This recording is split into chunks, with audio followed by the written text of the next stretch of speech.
All right. Good morning, everybody. Hope everybody's well. I'm sitting in the back of a car. I'm on the road, so we pulled over so we could have this conversation with Sara Figal, who is the president and executive director of the Nashville Conflict Resolution Center. Sara, how are you? You doing okay? I'm doing well, thanks. There you are. Now I can see you. Yeah. I am pulled over at a gas station. Where are you going I'm exactly? going to Cincinnati to see a baseball game. And who are the Reds playing? The Reds are playing the Rockies, and they won last night. So anyway, well, I haven't been to a Major League Baseball game in a long time, and I'm sitting here with some friends, and they're nice enough to sit in the car and listen to this conversation with you. So anyway, well, we're going to make it interesting. It's a beautiful day for a baseball game, and I'm looking forward to just sitting out and eating a cheese coney dog and watching the Reds play. Haven't done Skyline or Gold Star? It is Gold Star. Which one do you like? I'm an equal opportunity Cincinnati chili fan, although my family gets really upset when I eat Gold Star. You know, what is it about this? So I talked to some people this past week, and they all like Skyline, and they're like adamant about it. It's like, no, we go to Gold Star. Yeah, no, I grew up in Cincinnati. We go to Skyline. So Danielle is on the call. She goes Cincinnati Gold Star all the way. Yeah. So I mean, people go to war over this. I know. Wait a minute, Sarah. Maybe you should just bring some of both back with you, and we can do a taste test together. Okay, I think that's a good idea because I'm really upset that all these people. Deb Barallo says Skyline. They're hating on you. They're hating on you. I'm telling you. You should just bring a whole mess of cheese conies from both. Conflict resolution. We're going to bring both chilies back, and then I will be so happy to mediate this particular issue. All right. Thank you. So let me ask you a question. The nice thing that you're sitting on. I usually ask a question, but for all my guests, that thing back there that's behind you on the chair. Yeah. What is that, and what's the story behind it? Yes. What is that? This is actually a rug that I wove. And the chair, it's a rug that I wove, and I put it over the chair because the chair is really shabby. Yeah. Why did you knit a rug, and why is it on your chair? Why would you put? Well, I mean, there are a few different things I do to relax, and one is weaving. So I have a big weaving studio here in the house. So in fact, and my house is really chaotic. So I structure my Zoom things to make it look like I live in a serene environment. It's a damn lie. And I've got weavings all over because that's just what I like to do. Tapestries and rugs mostly with wool. So if I need a rug knitted to put on my chair. Okay, stop saying knitted. Stop saying knitted. I'm sorry. If I want a rug woven, yes, to fit on my chair, would I come to you? Is that you would? You would. And okay. You know what? I would thank you because I love making the things, and then I don't really know what to do with them. So, yes, right.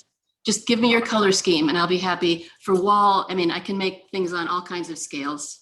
I'm sitting in a car with a bunch of Reds fans, so it would be red and white. And it's doable. Could you do a Reds logo for us? Oof.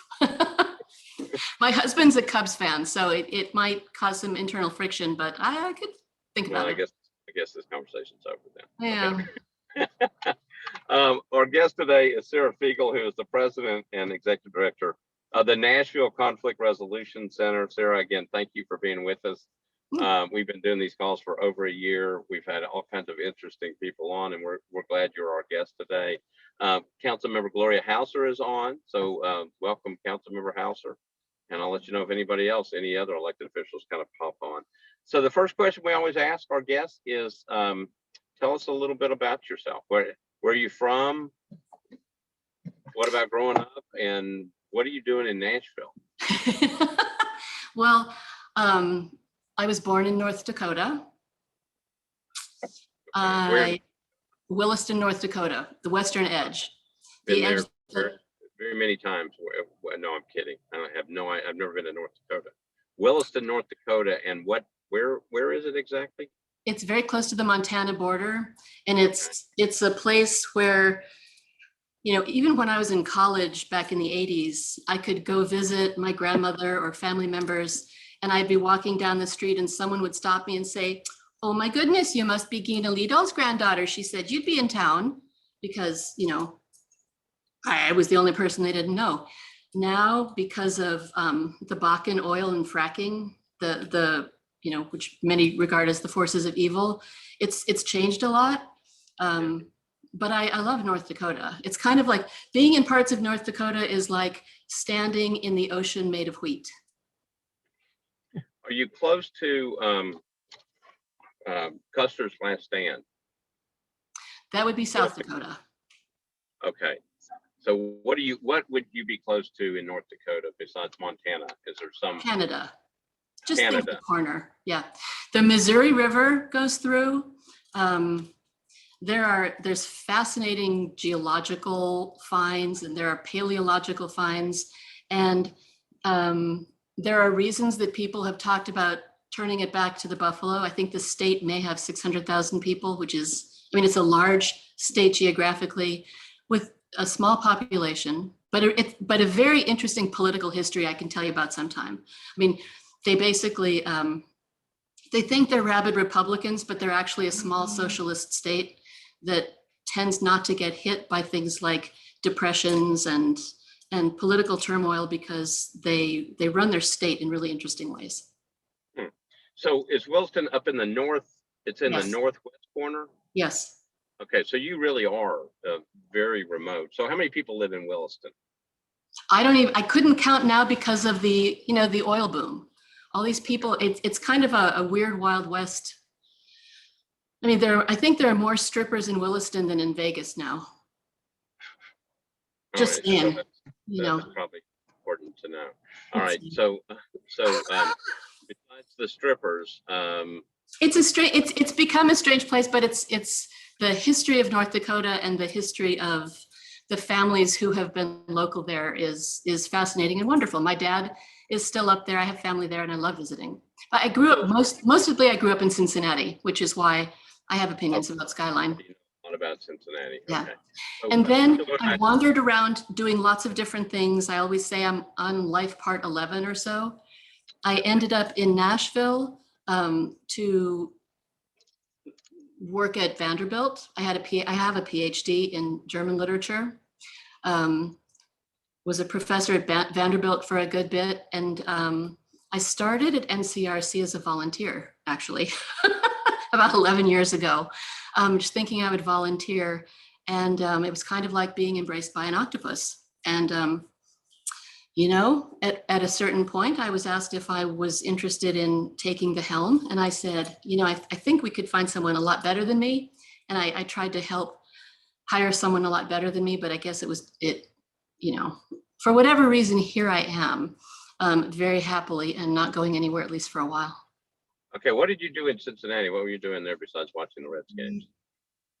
Well, I grew up there, and as a kid, I danced with the Cincinnati Ballet Company. Okay. Pretty seriously. Did you attend a lot of the Reds games? That's more of my interest. Yeah, no.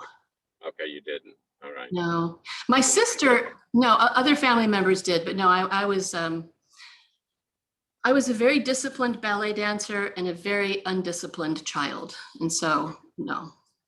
That probably is why you're at the conflict resolution. It could well be. All right, so you came to Nashville. So for people who don't know, tell us about the Conflict Resolution Center. Just tell us how it works. Yeah, just briefly. I mean, we've been around in Nashville for 21 years, and you know, we are a nonprofit mediation center. Now, for a lot of people, mediation tends to mean either like negotiating sports contract blowups or, you know, difficult divorces or medical malpractice suits. And certainly those are conflicts that can be mediated.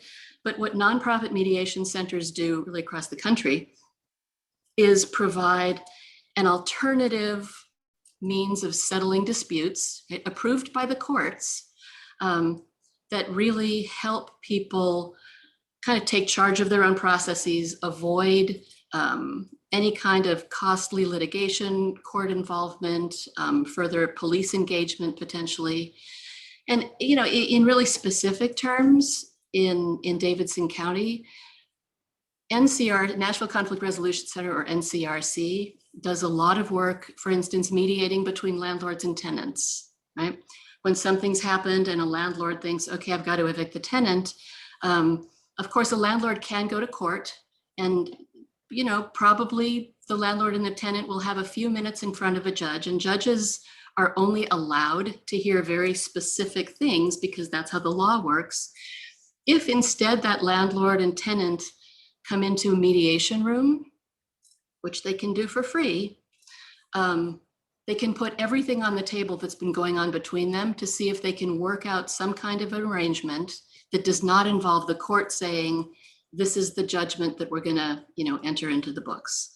And for both landlords and tenants, to stay with this example, it tends to be much more successful than, you know, walking in and standing in front of a judge for 10 minutes who, you know, may issue some sort of a compromise or a win-lose one way or the other. At least one side is going to be very unhappy. Usually both sides are so stressed that the circumstances of being in court are not pleasant.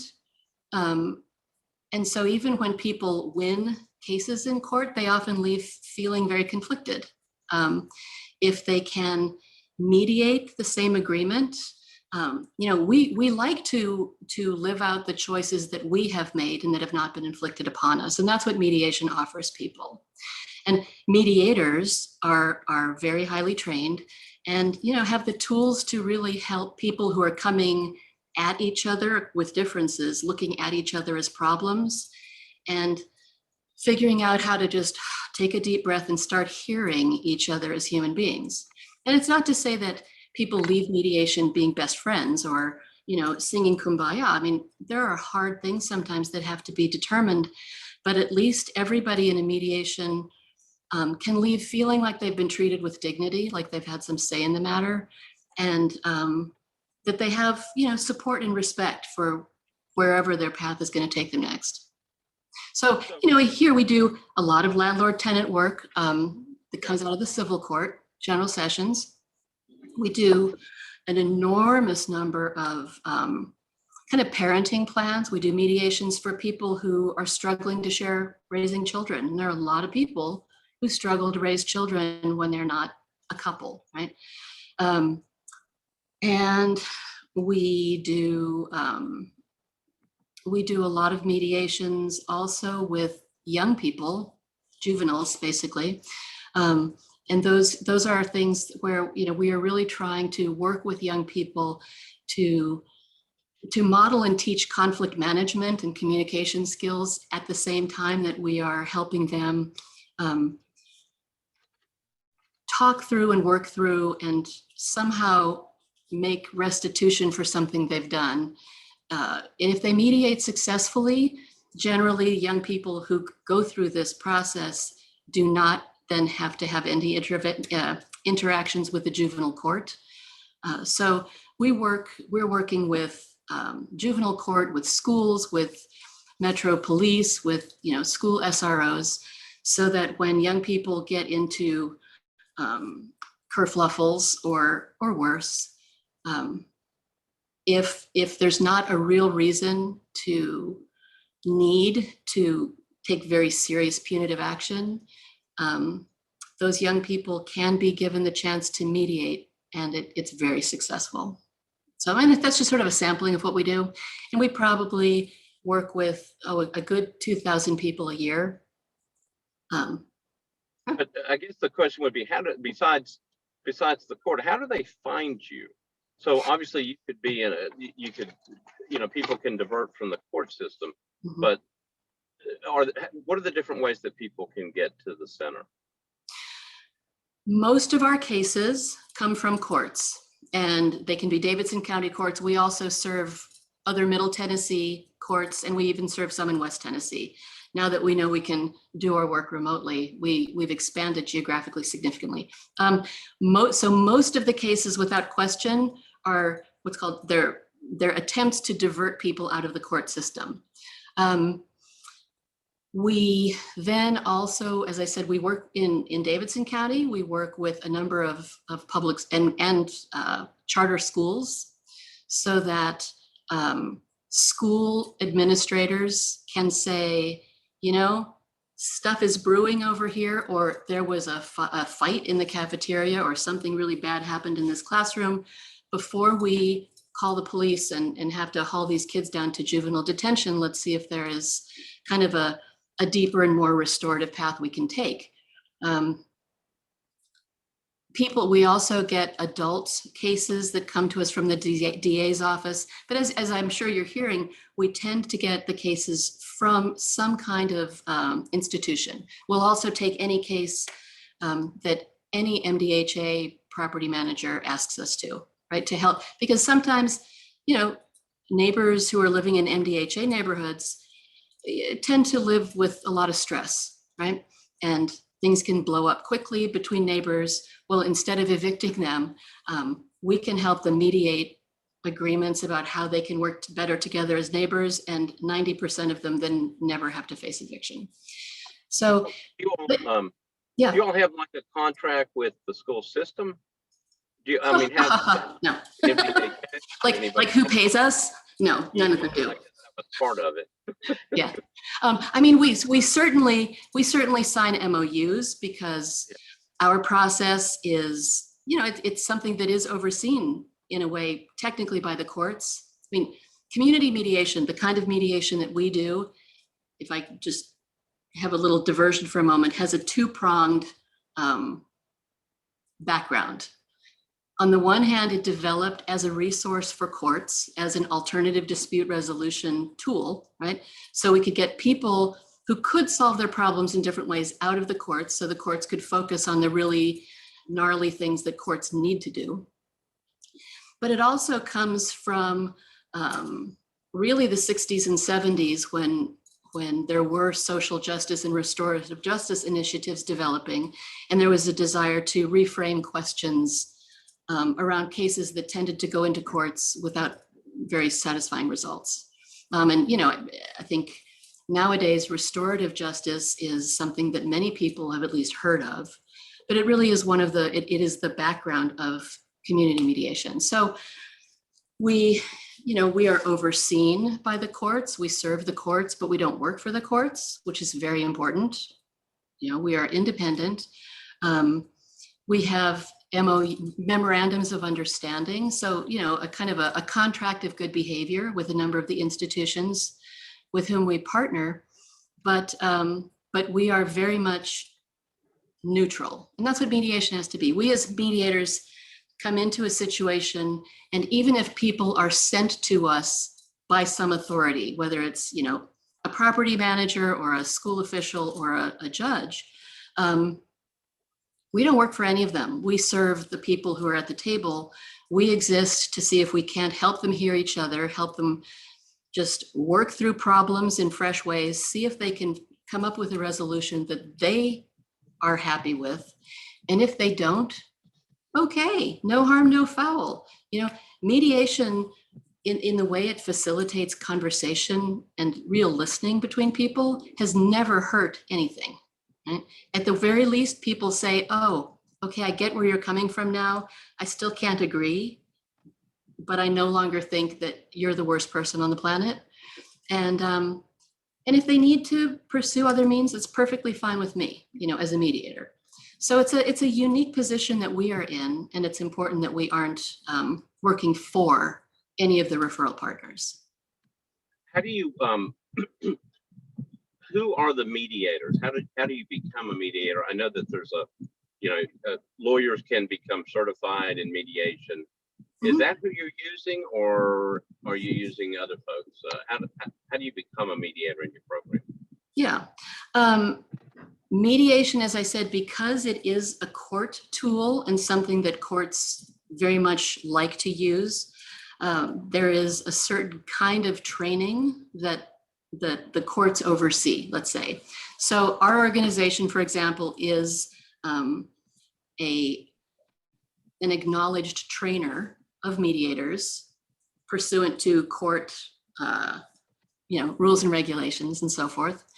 And so we train mediators depending on the kinds of cases they wish to mediate. It may be a 40-hour or a 46-hour case or a class. And then we mentor people to develop real skills with real people. And anyone can train as a mediator. Anybody can train as a mediator. The skills one learns in mediation training are extraordinarily valuable in any aspect of life. But to actually be kind of allowed to mediate certain cases, it gets a little more tricky, and it depends on what courts you're serving and so forth. That being said, our pool of mediators outside of the staff may be attorneys. They may be, we tend to see attorneys and therapists and people who have teaching backgrounds, retired business people. What makes a good mediator is the ability to be very curious and supportive of two sides of an argument, right? Mediators can't be in the rescuing business. And some people really need to advocate for one position or another position. They make lousy mediators. They're really good advocates. Good mediators are compassionate and willing to not have the answers, but to be people who are good at eliciting things from other people who may feel kind of blocked because of strong negative emotions. And those are people who, have a gift that has nothing to do with education or profession. So, those are the people we want.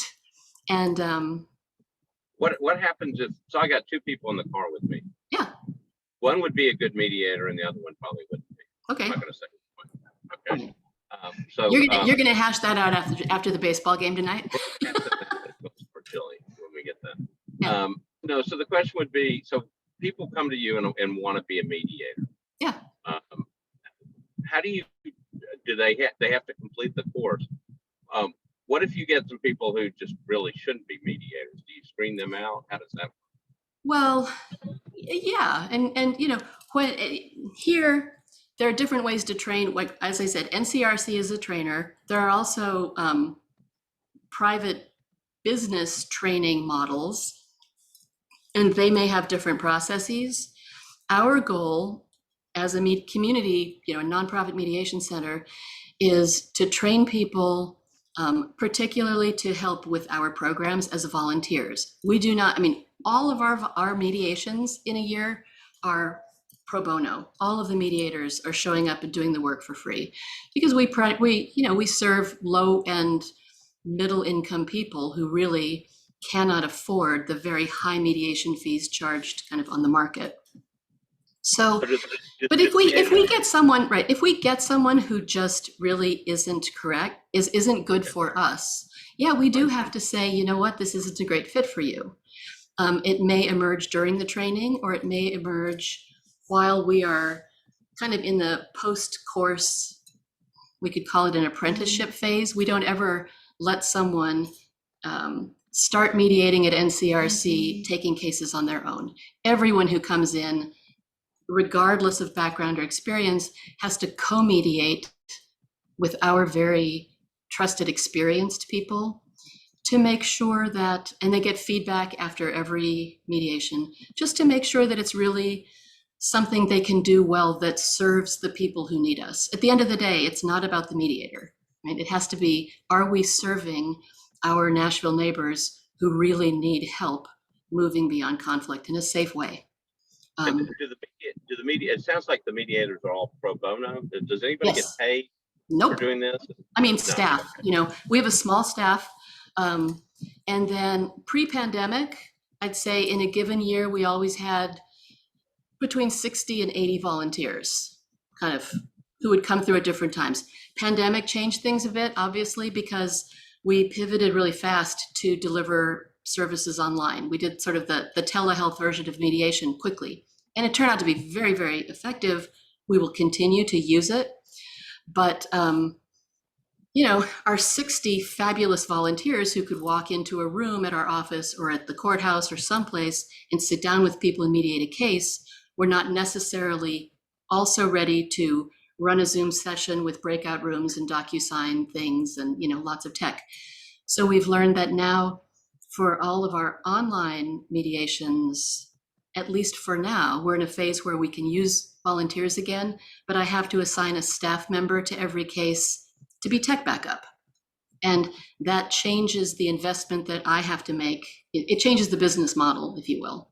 And we're still trying to figure out where that's going to fall. I think as with everybody, we're delighted that we can, have dinner with friends again and cautiously resume in-person meetings, but we really have no idea what this next year is going to look like in terms of use of volunteers and in-person services and so forth. So we had a question that says, what happens if your mediation fails? What happens if, you bring the parties together, you try to work it out, it just doesn't. It's okay. What happens after that? Yeah, well, it depends on the case, right? If you're a landlord tenant and a tenant with, let's say you have an eviction case in general sessions, and again, let's say pre-pandemic, we would have mediators in court, ready to help people who showed up for court that day and think, oh crap, maybe actually I want to talk. Maybe there's a better way. We would mediate with them right then and there in a private room that we have at the Birch building at the courthouse. And, if we talk through things and they listen to each other and they say, no, it's just, I can't budge on this. It's okay. We say, you know what, then that's why we have courts. You actually need to have a judge hear your case. And it's true with parenting too. When we talk about trying to work out parenting plans for people, sometimes it's just not going to work, and that's okay. When I train mediators, we tell them, if you have done your very best to help people hear each other and they start really talking with each other about what's going on and decide that they cannot come to an agreement together, you've done a good mediation. You've done a good mediation. Even if they have to go back to, if they have to find another tool to solve the problem, regardless of what it is, they probably have kind of reframed things a little bit more specifically. They have a better, clearer understanding of what the problems are. And they all leave feeling like at least someone heard them, right? They're not just screaming into the wind and feeling helpless. They feel just sort of empowered to say, okay, well, yeah, this is a tricky situation. I'm going to have to find something else. But one of the favorite stats that I like to cite is that because we collect a lot of data, of the people who mediate with us and who cannot reach an agreement, right? So it's a relatively small subset, but it exists, and for very good reasons. Of those people, like 90% of them say in a survey they would use mediation again. And so what that tells me is feeling that the process is valuable has nothing to do with the outcome, because the process is valuable. I like the fact that you do the surveys and that people feel like the process is valuable.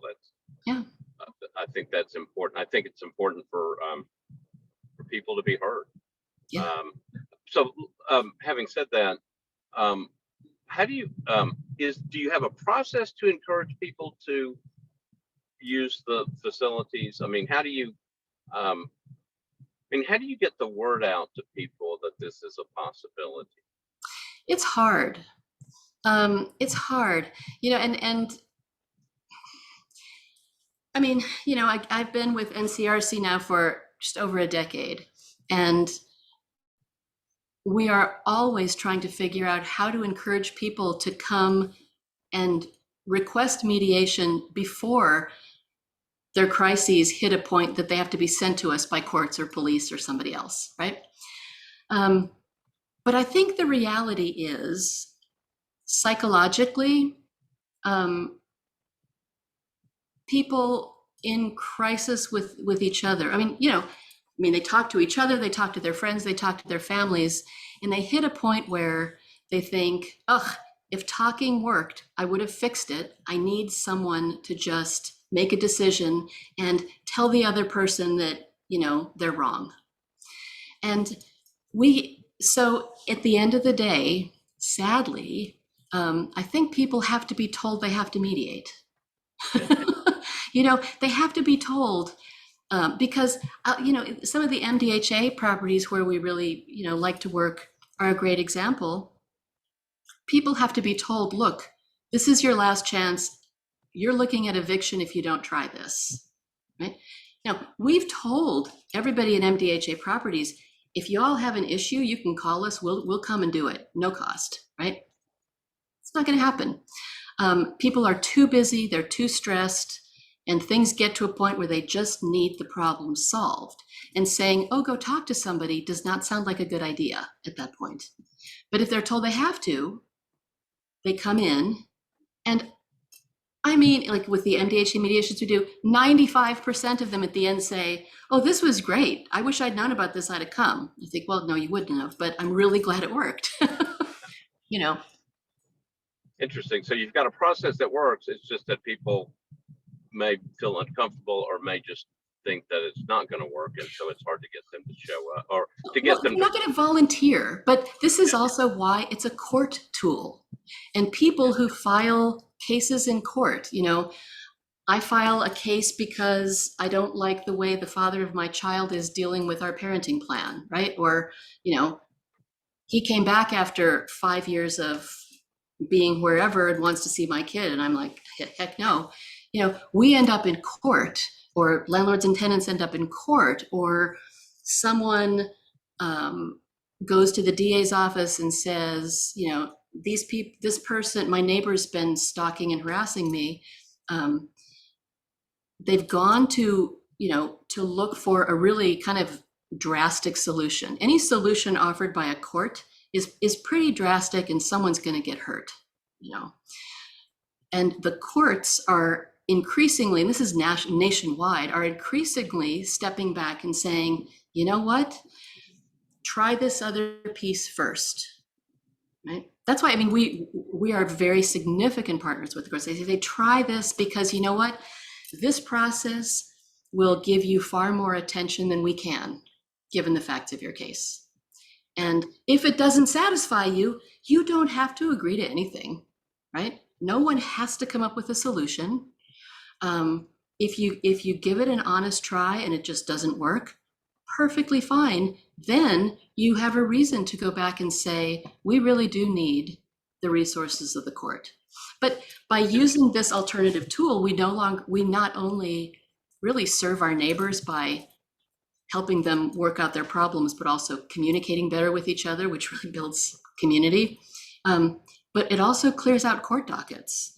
And, you know, we're working right now, and this is really exciting. We're working with the new, you know, alternative policing unit to talk about, because, you know, police have stuff that they really need to do. But for instance, you know, one fact pattern, mom calls the police because 16-year-old has, you know, had a tantrum over phone privileges being revoked and put his fist through a wall. She calls the police. Police show up. Well, you know, we know that if the police take that kid who may not have ever done anything else, right? But mom's afraid something violent has happened. If police take that kid down to juvenile detention center, a cycle starts. We all know that. If instead police are able to say, okay, something definitely happened here, but we are seeing that things are calm enough now that it is absolutely the right call to say a different process should now unfold. We can, you know, those are typical cases that will get sent to us to mediation, sometimes via the juvenile court. We're working on, I hope we can get something directly from alternative policing units so people don't have to go through any kind of court thing, as a way to really provide, you know, community support that people have been talking about for the last year. You know. let me ask you this. Well, a couple of questions. One, do you all, besides the fact that people like, you do the survey after people like Yeah.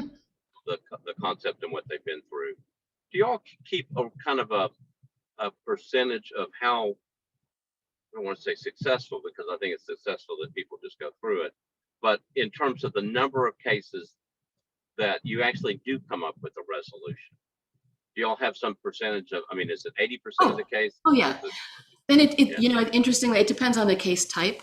I would say the landlord tenant cases that we do are probably 90% success rate, which is really, think about the fact that right now we're facing a national eviction catastrophe. I'm telling you, mediation helps, it works. It may be that people still need to move out of their homes or something has to happen, but if an agreement can be reached to make those things happen without a judge saying, okay, now you have an eviction on your record and now you have a financial judgment on your record, both the landlord is going to feel a lot better about having to ask someone to leave, and the tenant is going to actually be able to find another place to live, right? Yeah. So no, that is a very high success rate. Cases that we do with juveniles are probably 95% successful. Cases that we do between parents, right, parenting conflicts, tends to be less, but for a lot of understandable reasons, because you may have, two very young parents who maybe never had a relationship, but now they have a child. And would those be the most difficult? I mean, if you were to kind of put them on a scale, which one are those the most difficult ones to kind of work something out? I think they are the most emotionally fraught, because they are difficult. Also really gratifying, because you get people who have been fighting over their children, which is so toxic. Also, the toxic impact upon children is potentially, life damaging, right? And if you get them to start thinking about how they can work together to make sure their kids have a happy life, it's really gratifying. But at the end of the day, even if the mediation goes beautifully, they leave with a certain sadness, because very few parents are happy about sharing children, right? It's a hard situation. It's never going to be easy. And so while with some of our cases, a successful outcome might be everyone saying, oh my gosh, it didn't even occur to me we could do this, hooray, and everybody hugs.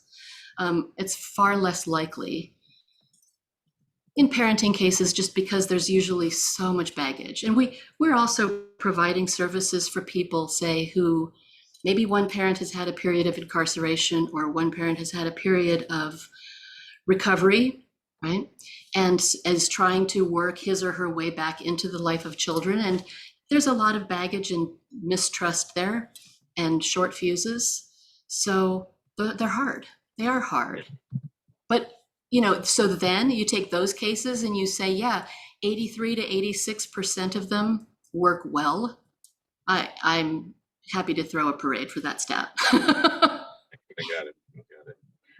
So I'm looking at the questions. We've answered a lot of them. There was a question about the pandemic and how that impacted the overall program. So what would you say about that?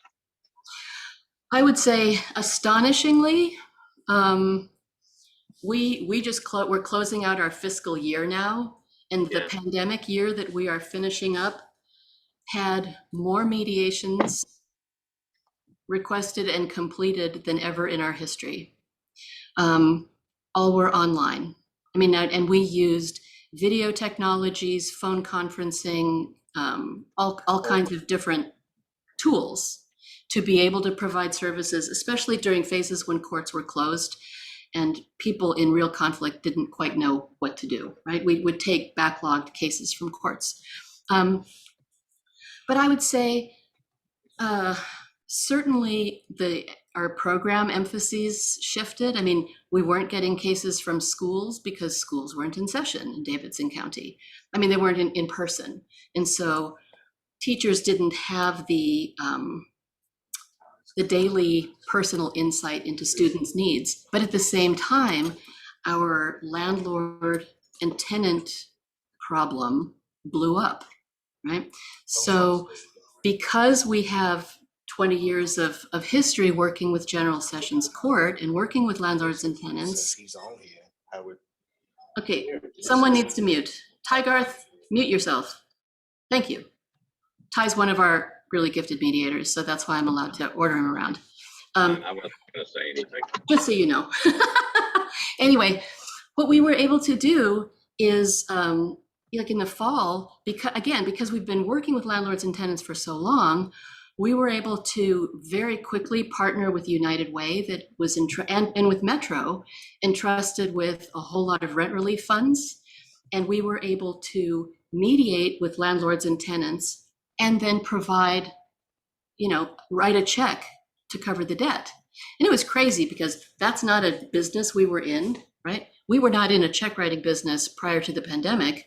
And of course, we were all working from home, which means I didn't have an office where I could say, okay, you mediate, you write the check, you print the check, you do. So like all winter, I had a ping pong table set up on the third floor of my house. And like I ran a check writing business at night where I was writing, and we provided $1.3 million in rent relief that was desperately needed by tenants who couldn't work out of no fault of their own, and for landlords who were left carrying the bag of the pandemic problem, right? They were just stranded. And because we were able to work with United Way and other nonprofit partners, I mean, it was an incredible experience. I mean, we were all literally on the phone with each other at 11 o'clock at night saying, okay, what about this case? You got that one? Yes, I got it. I mean, we really, United Way is just a miracle in Davidson County. I mean, we dispersed, I think, $10 million in 90 days. And we invented the processes, we did it. And we also, not only with that money, but a lot of us worked also with TN CARES funds, state funds that were much more complicated because they were federal, but no problem, we did it. And as a result, we were able to build so many new relationships with the landowners, it's like 18th century novel, the property owners, and a lot of landlords, by the time they get to court, have attorneys.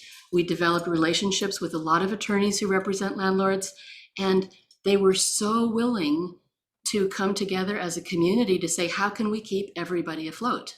I mean, it was great. It was actually a beautiful community response to a problem that seemed unsolvable. And I'm talking about the winter, then we hit 2021 and now things are a little bit different. I'm hoping maybe the powers that be will see clear to, letting the city try to work that efficiently again, because we have, people are being evicted again. And, the economic consequences of the pandemic are far from over. We know many businesses won't really recover for several years. They'll recover, but it's going to take years. And landlords and tenants who are at their very last breath don't have years. They have, days or weeks. And it's a shame that if we can't work together as a community really fast to stabilize that group of working people who are about to be plunged into poverty if they aren't helped. That's my little plug.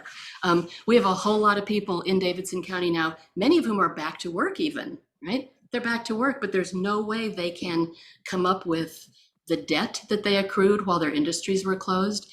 The landlords are facing foreclosures on their own properties because they haven't been able to collect any rents.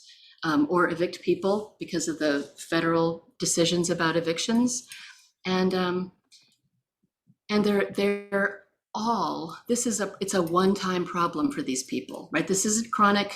This is pandemic-related catastrophe that can be averted if we can just clear this debt and get everybody back on track to keep Nashville moving. And I would say I would loop back in. I mean, this is something that I learned through the pandemic because of the services we were able to step up and provide. And we now feel very, very passionate about wanting to use our services to help as many people through this phase as possible. So, okay, so I've got one last question on my sheet, and then but before I get to that, so if people want to contact you, if they want to use your services, website, well, how do they find you? Website, I mean, it's nashvilleconflict.org. We're not in the office, so stopping by is not a possibility. Phone calls are not great. Emails through the website are the best way to go. And I will say, when people call and say, I'd like a mediation, if they're not referred by a partner or something, we have to say, look, mediation is a conversation, and unless you're ordered to come, all of the people involved in the conflict have to be willing to.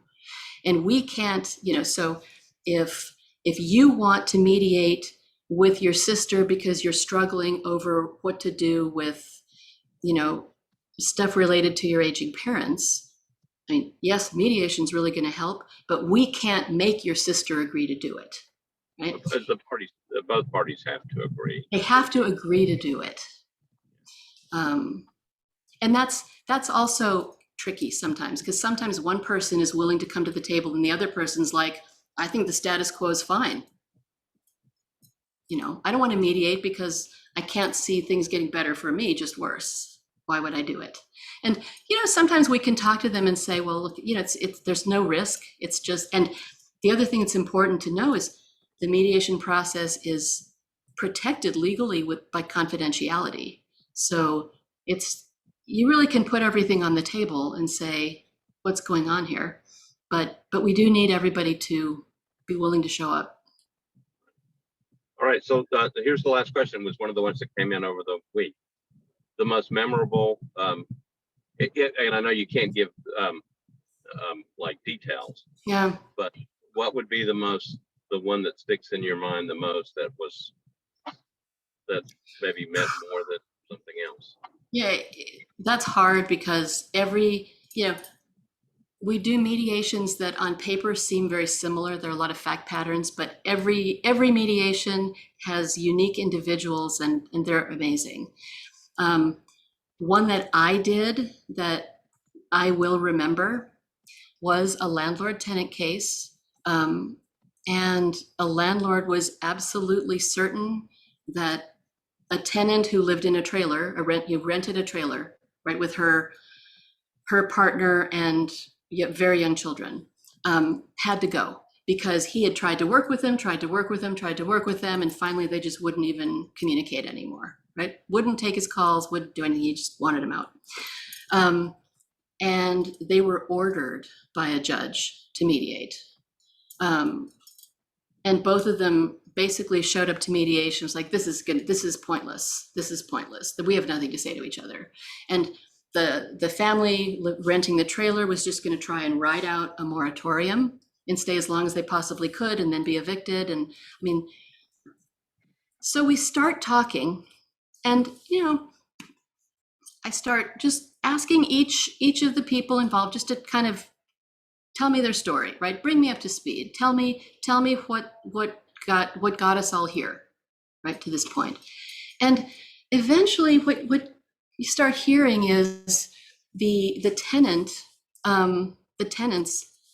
never dreamed in a million years that they would be in this kind of situation. It'd never been laid on a debt, never ever needed. And there was so much anger on top of shame, on top of fear, that they just couldn't deal anymore. And talking to the landlord just triggered all kinds of this shame and fear. And the landlord realized this and was like, oh my God, you all have been great. And I just need, and the landlord just wanted communication, was so willing to work with this family if they could just be on the same team, right? And yes, the landlord needed to get paid, but once we broke through the anger, which masked fear on both of them, because both of them were afraid that something bad was going to happen if the situation didn't change. Once we broke through that and they started really hearing each other, and then you get the, we've always liked living here, and he said, and there's nowhere else to go anyway. Then they started brainstorming ways that this family could start slowly paying back the debt. And the landlord said, I don't need it tomorrow. I just need to know that I'm getting income from this because I'm old and I need it. Right? And they were like, okay, well, the partner was about to, like, unemployment was about to kick in again. And so they could assign some of that. And they knew we knew at that, this was in December.